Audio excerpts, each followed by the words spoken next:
The stars were shining above Colony 7, a human settlement on a small green planet, far away from Earth. Birds were still singing in the trees. Children played in the open parks. But something terrible was coming. From the edge of the galaxy, a black ship arrived, silent and huge. No one had seen anything like it before. It did not speak. It did not answer any calls. It only destroyed. Without warning, it began firing. Explosions rocked the ground. Buildings fell like toys. Fires spread through the streets. People screamed and ran toward the evacuation ships. The alarms were loud, sharp, painful to hear. Inside a small house near the forest, a young girl named Lyra was hiding under a table. She was only 12 years old. Her long brown hair was dusty. Her hands were shaking. She held her small stuffed toy close. Her parents had told her to wait there while they ran to get her little brother. They promised to come back. They never did. Above the planet, in a safe station, the Galactic Council watched everything. The members were from different alien species, tall, short, red, blue, with tentacles, horns, or eyes like glass. But none of them moved to help. "She is just one child," one of them said coldly. "We cannot risk our fleets," another replied. "Let the humans handle it themselves." But the humans had no weapons strong enough. No protection, no hope. Down below, Lyra crawled out. The house was gone. The sky was red with smoke. The wind was hot and dry. She coughed, looked around, and saw no one. She ran. Her legs were weak, her breath short. But she ran through the forest, dodging fire and falling trees. She saw bodies. She saw ships flying away far, far up into the sky. One of them was her colony's last transport ship. It was leaving. "We-O-A-I-T." She screamed, waving both hands, crying, "I'm here, please." But the ship rose higher.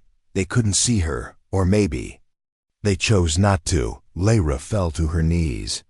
Her eyes watched the ship disappear into the sky. A small spark of fire reflected in her tears. Her face, once soft and young, now looked older, harder. She did not scream again. She just stared into the veil. "Stars above, I will remember," she whispered. The fire came closer. The trees crackled. The ground shook. In the Galactic Council ship, one alien general watched the screen where Lyra's face had appeared for just a moment. "She will die," said another council member, but the general narrowed his eyes. "No," he said softly. "She won't."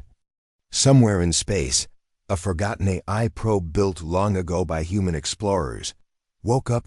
It had received a signal, a cry, a voice. A young girl screamed. It changed its course. Destination: Colony-7. Back on the burning planet, Lyra lay unconscious. Her body was weak, covered in ash and dust. But her heart still beat. Slow, steady. The eye drone landed beside her. Its red scanner blinked. Survivor detected. Initiating rescue. It carried her into the shadows of the forest, where fire could not reach. She survived. But something inside her had changed forever. The stars had watched her die. Now they would watch her rise. ****. The jungle was alive with death. Giant trees, thick with vines, reached high into the red sky. Strange birds screamed above the canopy, and somewhere deep within the shadows, something growled, a low, rumbling sound that made even the wind stop. A massive creature stepped into a clearing. 10 feet tall, muscles like armor, teeth long and sharp, stained with old blood. It moved slowly, looking for food. Then it paused. It smelled something in the air. Not fear, not another predator. Something else. From the trees above, a figure dropped like a shadow. The beast roared and lunged forward, but it was too late. The figure slid under its belly, slashed its legs, and vanished again into the leaves. The predator fell, screaming in pain. A moment later, the girl appeared again, face dirty, eyes calm. In her hand was a spear carved from bone. She didn't speak. She walked forward and placed her hand on the beast's head. The creature growled once, then lowered its eyes. Lyra had won. 10 years had passed since the fire. 10 long, brutal years. Everyone thought she had died. The galaxy had forgotten her. But she remembered everything. Every scream. Every face. Every ship that left her behind. The AI drone that rescued her had taken her to this planet. Unnamed, uncharted, unwanted. A place full of wild beasts, poisonous plants, and dangerous storms. A place where no human child should have survived. But Lyra did more than survive. She became something else. At first, she cried every night, hiding in the cold, afraid of every sound in the dark. The eye had little power left, no way to leave, no weapons to offer. It taught her how to make fire, how to trap food, how to hide. But the rest Lyra learned on her own. When the beasts attacked, she ran. Then she learned to fight. Then she learned to win. She broke the laws of the jungle. The weak do not just survive. They change, they adapt, they become hunters. And Lyra had become the deadliest hunter on the planet. She was no longer afraid. Now, the creatures knew her scent. They followed her, protected her, hunted with her. Some she fought to earn their respect. Others she raised from the time they were cubs. And slowly, the girl who had once screamed into the sky became a legend in the jungle. The locals, the few who dared map the edge of this world, called her the Ghost Queen. But Lyra didn't care for names. She had one goal. She would return. To the stars. She sat on a high cliff as the sun set, painting the sky with orange fire. Below, the jungle roared with life. Behind her, the injured beast rested, now part of her growing pack. She looked up at the stars again, the same stars that had watched her fall. A small piece of technology blinked in her hand. The eye core. It had survived too, though its voice was now weak and broken. For years they had tried to send a signal. A message. A voice loud enough to be heard across the stars. Today, the signal was ready. She placed the transmitter on the ground. Her hand hovered over the final switch, and then she spoke. "This is Lyra, human, survivor. You left me behind.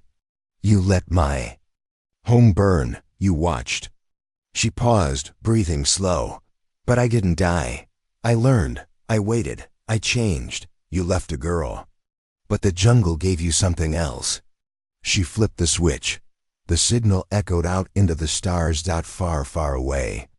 In the clean halls of the Galactic Council, an alert rang through the chambers.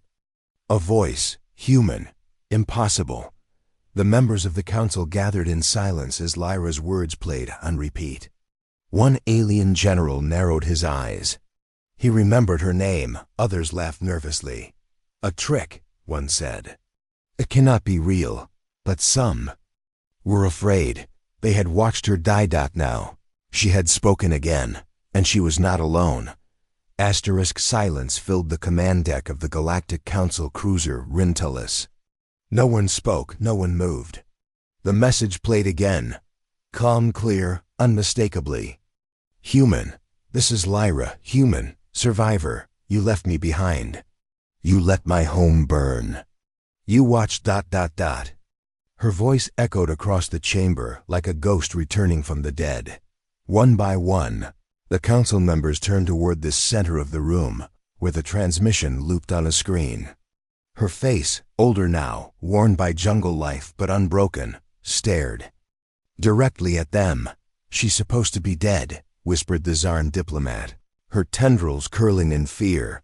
General Vale, leader of the council's outer defense fleets, said nothing.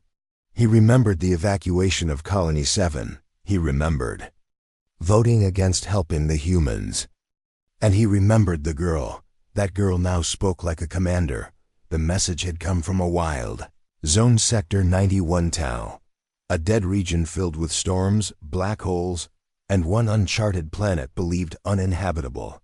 Until now, the council screens flickered as Lyra's voice continued. I changed. The jungle changed me. I am not the same. I am not alone. One younger council member leaned forward. Is she threatening us? Another replied, no, she's warning us. Far from the council's polished halls, in the underbelly of the galactic network, the message spread like wildfire. Pirate captains, smugglers, rebel cells, hidden colonies, they all received it. It bounced off satellites, slipped through encrypted walls, and crawled through forgotten data streams. And everywhere it reached, it brought silence first. Then whispers. A human girl, alive after 10 years? She tamed the predators of Tau 91. Is she building an army? In the war-wrecked ruins of the planet Jern, a former resistance fighter replayed the message. He smiled. About time someone shook the stars. In the deep mining tunnels of Crescent 5, old human workers sat in silence, some weeping. One whispered, she remembers. She didn't forget Earth. On a trade ship, a young alien engineer stared at the screen, chills racing down her spines. She's going to change everything. Back in the council chamber, decisions were being made. Fast, quiet, dangerous. She must be silenced, said a council elder. If other colonies hear her, if she gains support. General Vale stood slowly. You want to kill her again? This time, the elder replied coldly, we make sure she doesn't survive. No votes were taken. No laws were discussed. Only a single message was sent from the shadows of power to the darkest corners of the galaxy. Send the hunters. 3 ships left from a moon near the council's black site. No official flags. No records. On board were mercenaries, not soldiers, but killers, trained to end threats quietly, efficiently, without mercy. Their leader, a 4-armed hunter named Crane, read the mission file. His eyes narrowed as he saw Lyra's face. She's just a girl, he growled. Easy money. The other mercs laughed, but none of them had heard the jungle scream. The sky cracked open above the predator planet as the hunter ships entered orbit. Birds flew from the treetops. The animals below froze. Lyra stood on a high cliff, staring up at the black shapes in the sky. She didn't run. She smiled. They're here, she said. Beside her stood 3 of her beasts, massive, muscular, eyes glowing. They growled low and deep. They'll come. Fast, they'll expect fear. Give them a fight. The jungle responded like a living weapon. Vines curled tighter. Trees shifted. The wind carried her scent into the air, bait for the foolish. The first mercenary landed near a river. He never saw the shadow that followed him. Never heard the branch snap. His scream was quick. His body gone. The second team landed deeper in the woods. They set up scanners, sensors, traps. None of it mattered. The jungle did not follow their rules. Their technology failed. Their weapons jammed. Then they saw her, standing calmly, covered in mud and bone armor, eyes sharp as knives. Lyra didn't speak. She threw a smoke bomb and vanished. The mercenaries fired wildly. One by one, they fell, trapped, hunted, dragged into the trees. Only Crane remained. He ran through the vines, sweating, bleeding, his weapons gone. He reached a clearing, panting. And there she was. Lyra stepped out of the shadows, her beasts surrounding her. You came to kill me, she said. Crane raised his hands. Orders, just orders. Lyra's voice was calm. You followed the same kind of orders that let my planet burn. She turned away. Go back, she said. Tell them I'm not hiding anymore. A week later, Crane arrived at the Galactic Council, broken, limping, silent. His armor was torn, his eyes wide. They asked him what happened. He gave only one answer. She's building something. Then he left, and the fear began, not because a human girl survived, but because she wasn't afraid of them anymore. And now, the galaxy knew. Her name. Lyra. The one who was left behind. The one they should have finished. The one who's coming back. The night sky above. The jungle cracked with light. 3 black ships burned through the clouds, their engines screaming like monsters. Their shadows swept across the trees below. Jungle birds scattered. Beasts crawled back into their caves. Even the wind seemed to hold its breath. The ships landed one by one, heavy and silent, like they had done this many times before. Their hulls carried no flags, no names. These were not peace envoys. These were not diplomats. These were hunters. And they were here for one girl. Inside the lead ship, Crane stood tall. His skin was dark green, his eyes cold and yellow. 4 arms. Rested on 4 weapons. He had hunted across 40 planets. He had killed kings and rebels, beasts and gods. He had never failed a mission, but this time, he said nothing. He stared at the jungle through the ship's glass, as if it were looking back at him. Scan for heat signatures, one of his lieutenants said. Another laughed. She's just a human. This won't take an hour. Crane didn't laugh. His fingers tightened on his gun. She's not just a human, he muttered. She's the girl who made the council afraid. The team spread out into the trees, 13 hunters. Each. One trained to kill with speed and silence. They moved like shadows, fast, quiet, precise. But the jungle was older than them, smarter than them, and it was hers. Lyra watched them from above, crouched in the trees. She wore bone armor carved from the spines of predators. Her face was marked with black mud. Her eyes glowed gold in the dark. Beside her, one of her beasts, a 4-legged reptile with teeth like knives, growled low. She placed a hand on its neck. "Wait," she whispered. "Let them come closer." She had expected the council to send spies, maybe drones. But assassins? That was quicker than she imagined.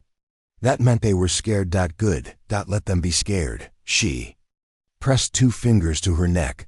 A soft chime rang in her ear. Hidden in the trees around her, creatures stirred. Predators. Dozens of them. She had trained them with clicks, whistles, light. Not control, respect. Partnership. She gave one signal. The hunt began. The first hunter never even screamed. He walked past a tree. Something dropped. A tail snapped his neck. His body vanished into the roots. The second hunter heard a strange whistle. He turned and found only yellow eyes in the dark. By the time the team realized what was happening, they were already down to 7. "Form a circle," Crane barked. "She's controlling the animals." "No," came a voice from the trees. It was Lyra. "I'm not controlling them. They follow me because I survive where you would beg for death." Blasters fired into the trees. Nothing. Then a scream. Then silence. 4 more hunters vanished. Crane stood alone in the clearing now. His heart beat faster than ever before. And then she stepped out of the jungle. Not crawling, not hiding. Walking. Calm. Cold. Powerful. She carried no gun. Only a spear, glowing faintly with energy. Crane raised his weapon. "You're just a girl." Lyra tilted her head. "You said that before. I've killed people like you." She stepped closer. "No," she said. "You've never met anyone like me." She threw her spear. Crane dodged, but barely. She moved fast, closing the gap, and in moments, they were locked in hand-to-hand combat. Her movements were not wild. They were trained, sharp, animal-like, intelligent. Crane was strong, but he was not ready for her. She flipped him, pinned him to the ground. Her blade touched his throat, but she didn't kill him. She leaned close and whispered, "You're going to take a message back." He coughed. "You're sparing me?" "I want them to know what's coming," she said. "Let them fear me properly." She stood and signaled. One of her beasts dragged out the other hunter's weapons and armor, piling them into a burning pyre. She turned her back to Crane. "You can go, but remember, I learned from the jungle. I used to run." She glanced back once. "Now I hunt." Crane stumbled through the jungle, bleeding, shaking. He reached his ship. Alone. No one stopped him. No one followed Dot as he rose into the sky. He looked down one last time. The forest stared back. Days later, in the Galactic Council chamber, Crane fell to his knees before the elders. "She's not human anymore," he whispered. "She's something else." The room fell into a cold silence. "She let you live?" one asked. "She wanted me to deliver a message," Crane said. "And?" He looked up, his voice shaking. "She's coming." The council did not respond, but each of them felt it deep in their bones, beneath their skin. Storm was rising, and it had a name. Lyra. The girl who survived. The woman who would not forgive. Asterisk. The stars above her jungle burned white. Lyra stood at the edge of the cliff where it all began. Below her, trees swayed like waves in an ocean of dark green. Mist curled over the treetops. But tonight, the jungle was too quiet. Something had changed. Her beasts were restless, not angry, not afraid, awake. A massive creature stood beside her, a scaled titan, larger than any predator known to the galaxy. Its breath came slow. Steam hissed from its nostrils. It had once been the most feared animal on this planet. Now it bowed to her. She touched its thick hide, and it looked at her with eyes too human. This one was starting to understand her words. It had begun weeks ago. At first, simple things. Her trained beasts reacting not just to tone but to meaning. Then came patterns, choices, problem solving, strategy, and now language. Something in this planet, maybe the atmosphere or its forgotten biology, had awakened parts of these creatures' minds. Or perhaps it was exposure to Lyra's presence. Her voice, her will, her survival. Whatever the reason, her apex predators were no longer just wild. They were becoming intelligent, and one of them had spoken. Not a growl, not mimicry, a word, a real spoken word. Lyra replayed the moment again in her mind, like a flame she couldn't stop staring into. It was 3 nights ago. One of the younger beasts, born under her care, had stood by the fire, watching her. It had looked at her and said, softly, deeply, with effort, "Flame." The fire had cracked beside them. Lyra had not flinched. She had whispered back, "Yes." Now the name echoed through her mind. The flame. Far beyond the jungle, in a dark chamber built from crystalline bone, lights flickered for the first time. In centuries. An ancient machine turned slowly in the void. It had waited. It had listened. And now, it had heard the word. Flame. The last signal, the final key, the voice of the one they had left behind. The guardians stirred in the depths of forgotten space. Machines that thought like gods. Creatures that once shaped stars. With words alone. A race that had vanished before the galaxy was born. And they had heard her. The flame had returned. Lyra stared into a shallow pool beside the cliff. The water reflected stars she didn't recognize. She had been having dreams, strange, vivid dreams. Cities of glass, creatures with skin like smoke, hands reaching toward her, offering something ancient. She'd wake up sweating, breathless, with words in her mouth she didn't understand. Tonight, she was not alone in the dreams. She saw a star. Map. Dozens of symbols burned into her memory. She didn't know the language, but her bones seemed to remember. Then came the voice. Not hers, not the I.S. Older, colder, familiar in an impossible way. "You carry our name." She woke up gasping. And then, the sky opened. Not with thunder. With light. A strange ship pierced the clouds above her jungle. It made no sound. It didn't burn the air. It didn't shake the ground. It simply arrived. Oval, metallic, covered in glowing veins like roots of a tree. It hovered above the jungle, unmoving. Her beast stood still, not afraid, but alert, curious. She climbed the cliff again and waited. A door in the ship opened. No ramp. No words, only light. A sphere of pure energy floated toward her. Then, a voice inside her mind. "We have been watching, waiting, listening. Lyra didn't move. "Who are you?" she asked aloud. The voice replied, calmly, "We are the Forerunners. The ones who came before all. The ones who named this galaxy." She clenched her fists. "Why are you here now?" "Because the galaxy failed. Again. And you rose. Again." Images filled her mind. Earth burned. Stars collapsing. False gods rising.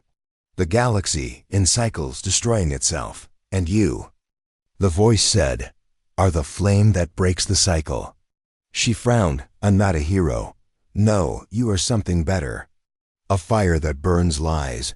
A mother of new beasts. A voice of truth." The sphere hovered closer. "We offer no weapons. Only knowledge. You already have what you need. The galaxy fears you because it remembers what you represent." The sphere pulsed with light. "We will speak again. But for now, remember this." The word came again. Flame. Then the ship vanished. No sound. No light trail. Just gone. Lyra stood in the dark, the stars above her, her beasts behind her, and something new inside her. The flame wasn't just a name. It was a warning. Across the galaxy, in pirate dens and rebel outposts, people whispered the rumors. The beasts speak. She controls them with her mind. She rides a titan made of bone. They say she's talking to the old gods. Some laughed. Some called her a myth, but some believed, and they started to follow. Not her face, her voice, her message. We were left behind, but we are not broken. We are the storm now. In a prison cell on a council moon, a captured rebel scratched a symbol into the wall, a burning circle, the mark of the flame. In the council chambers, panic spread like fire. The beasts had spoken. The mercenaries had failed, and now ancient races were waking up. "She's building something," said a frightened advisor. "A movement, a myth, a message." "She's no longer just a girl," someone else said. General Vale turned away from the window. His voice was low. "She's the spark." He looked up at the stars. "And now, the fire is coming." Asterisk, the space station above Capital Prime, had never known war. Its walls were made of glass and gold, floating like a crown in orbit over the most powerful planet in the galaxy. It was here that laws were passed, leaders chosen, and planets judged. Every species had a voice in the chamber. Every species. Except the one they had left behind. Today, that silence would end. Inside the council chamber, a storm was building. Not from guns or ships. From a name. Lyra. Every screen in the city now carried it. Every datapad, every soldier's helmet. A single word had found its way through encrypted systems and private networks. "I'm not hiding anymore." She hadn't come with an army. Not yet. She came alone. But no one dared stop her. Her ship docked without clearance. Security systems failed one by one. Some believed it was sabotage. Others said the old gods were clearing her path. But deep down, everyone watching knew the truth. The council had built this galaxy on order, and she was chaos. Lyra stepped onto the landing platform, wrapped in armor made not of metal, but bone and scale. Her boots were silent on the marble floors. No escort. No speech. No permission. Behind her, only a few followed. One beast the size of a hover tank, its eyes alert and intelligent. And a silent child, maybe 10 years old, his face calm, watching everything. Her shadow stretched long across the hall as she entered. Guards stood still, unsure if they were meant to salute or run. Lyra's eyes moved over every detail. The polished walls, the banners, the tall alien statues. A galaxy of power carved into stone. And still, the memory burned inside her of a little girl on a burning world, screaming for help.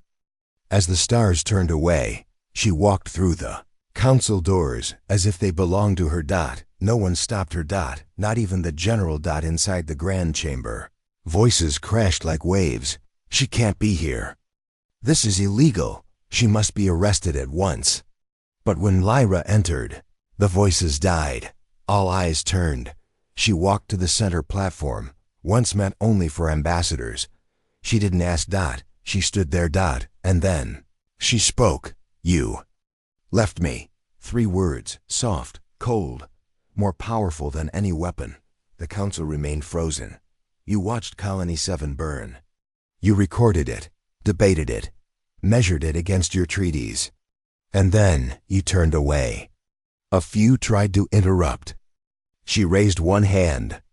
They stopped. I was 12. I cried. I bled. I begged. Her eyes scanned the council seats. I waited 10 years to ask just one question. She leaned forward, her voice sharp as a knife. Do you feel safe now? Whispers returned, quiet. Afraid, the general stood slowly. We didn't know you were alive. Lyra's gaze cut through him. You knew we were dying. More silence, Dot. Then a diplomat tried to rise. This platform is for recognized species only. Lyra's beast growled once. Low, deep. The sound made lights flicker. The diplomat sat back down. She pulled something from her belt, a small hollow projector. She tossed it to the center. It lit up the chamber with scenes the council never wanted to see again. Flames, screams, her young face. Colony 7's final moments. Everyone saw. No filters, no edits, no lies. You call this order? She asked. This is your piece? The image changed. Jungle, her beasts, her army, her people. This is survival. This is what you made me become. Council. Guards tightened their grips. But none moved. Then something new appeared in the projection. A glowing sigil. Alien. Ancient. The symbol of the Forerunners. Gasps echoed. Impossible. They're extinct. They spoke to her? Lyra's voice came again, calm and final. They didn't speak to you. Because they saw what you are. She turned. They saw what I am. The Forerunners had chosen her. Not because she was powerful, but because she was left behind. And still rose. The message was clear. She was the new voice. The one who hadn't been invited to the table, so she came to break it. A council member stood, face pale. What do you want, Lyra? Revenge? Power? War? She looked around at them all. Cold and tired. I want the truth. I want the galaxy to know what you did. I want every voice you silenced to be heard again. And I want to make sure no child ever has to survive the way I did. The council chamber was quiet, not with peace, with fear, because power built on silence cannot stand when the silence breaks. She stepped down from the platform. As she passed the guards. One dropped his weapon.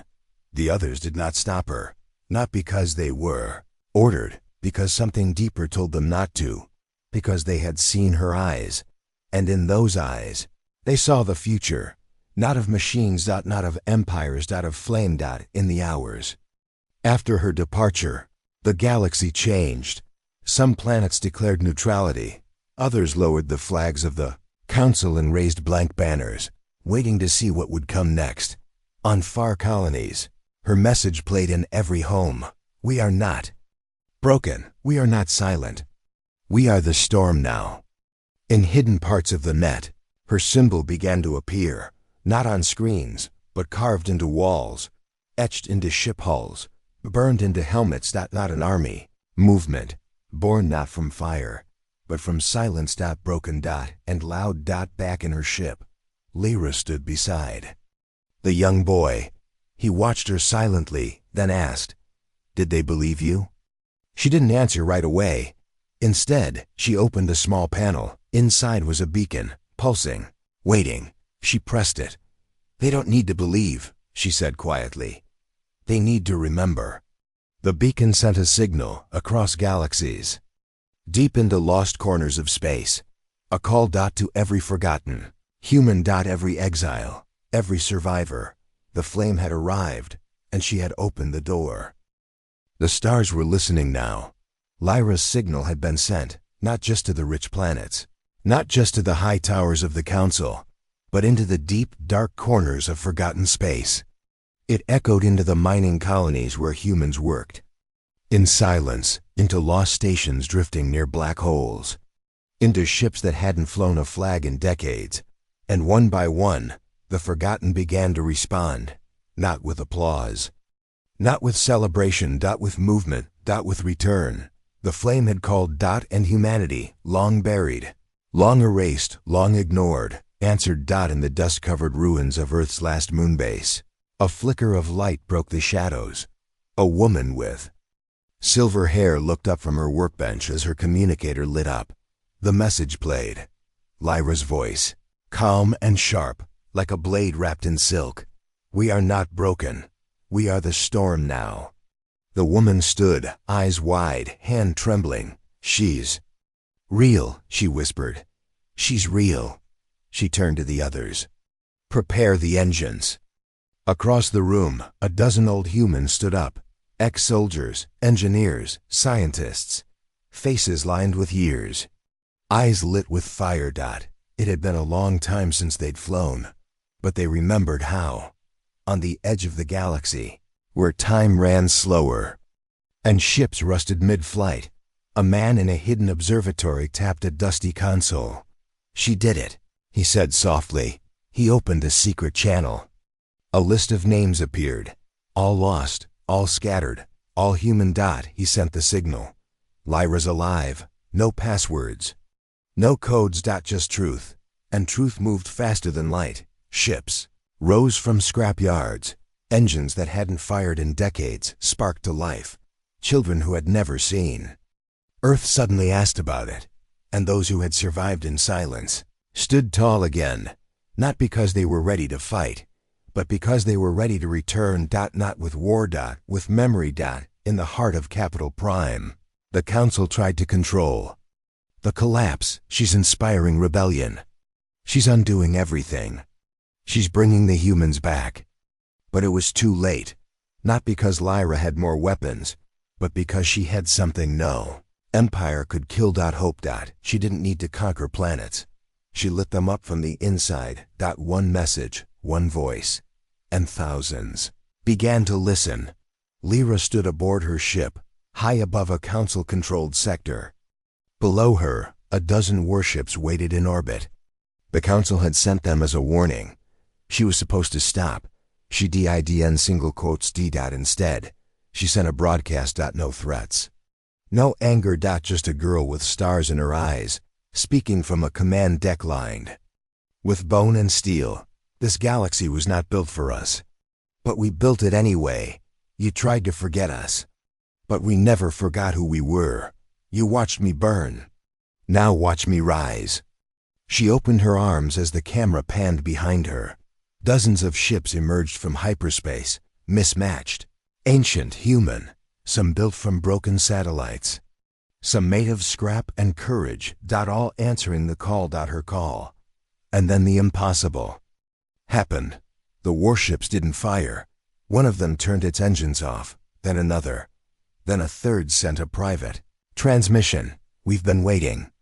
The council watched in horror as their fleet began to crumble. Not from attack. From choice. The final battle wasn't a battle. It was a moment. A shift.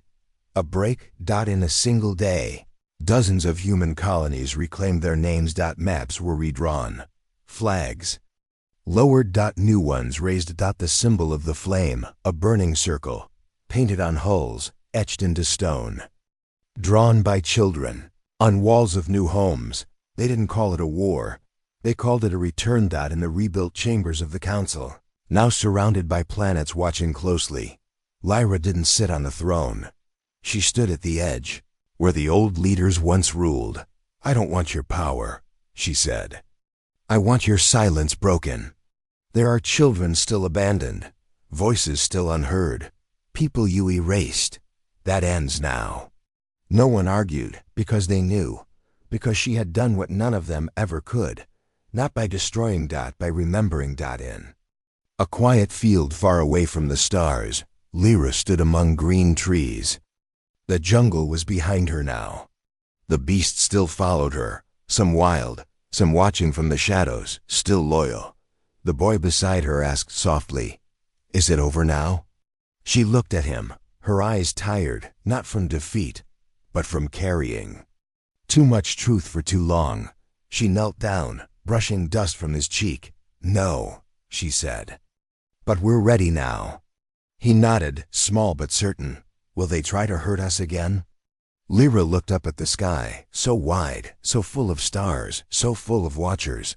"Maybe," she said. "Then what will we do?"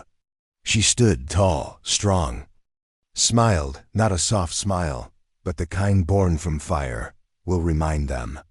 The wind shifted, and the sky, once so distant, now felt just a little closer. Because once, the galaxy watched her die. But then she tamed the predators. She lit the jungle. She walked into silence. And now, the flame was everywhere. Not in one girl, but in all who remembered. In all who returned. In all who chose to speak. And for the first time in 1,000 years, humanity was heard again.